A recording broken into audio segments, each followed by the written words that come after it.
you go out for a night with your friends. You go to the club you've heard lots about, and in 2016, there was a shooting at Pulse nightclub in Orlando, Florida. The shooter was Omar Martin. Authorities refer to this as the deadliest mass shooting in the United States and the nation's worst terror attack since 9/11. 49 people were killed while still injuring at least 53 people. Once the story was released, the media claimed that this was not a hate crime. There are claims that before the attack, the shooter Googled nightclubs, and the one he originally planned to target had very high security. Apparently, when he arrived, he asked where are all the women once arriving at the club. This alone is also an injustice. Targeting a specific sex and still planning on killing a large number of Americans, this is still a hate crime alone. Nobody is to say what is correct because he isn't alive to validate a specific claim. The so-called evidence only came to light when his wife was on trial for the following charges: aiding and abetting, obstruction of justice. Why is it only evident now? She is also claiming that she suffered abuse from him as well. So it could be possible she was trying to get a lighter sentence, or it worsens the significance of the crime. The media ignored the substantial amount of LGBTQ involved in the incident.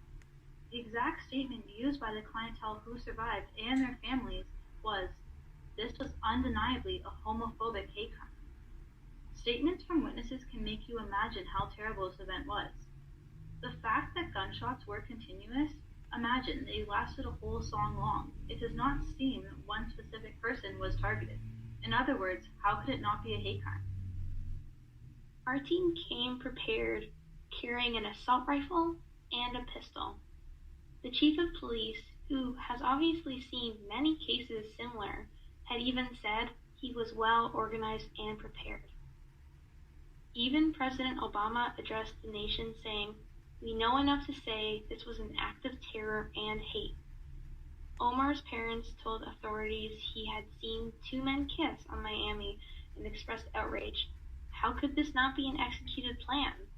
But, of course, the media is trying to sweep it under the rug.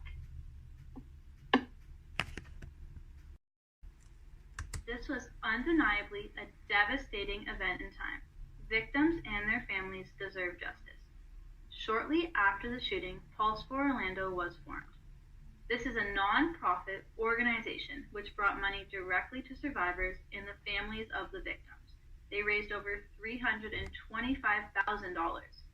Famous artists such as Sia, Christina Aguilera, Selena Gomez, Lin-Manuel Miranda, Jennifer Lopez, and even Britney Spears released tribute songs and performances in support of the LGBTQ community.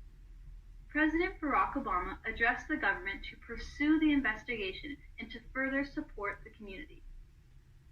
This was definitely a major outward support of LGBTQ identities from the government. This is something that the community has worked years and years for. As unfortunate as it was, the Orlando nightclub shooting turned out to raise awareness regarding the state and treatment of the LGBT community.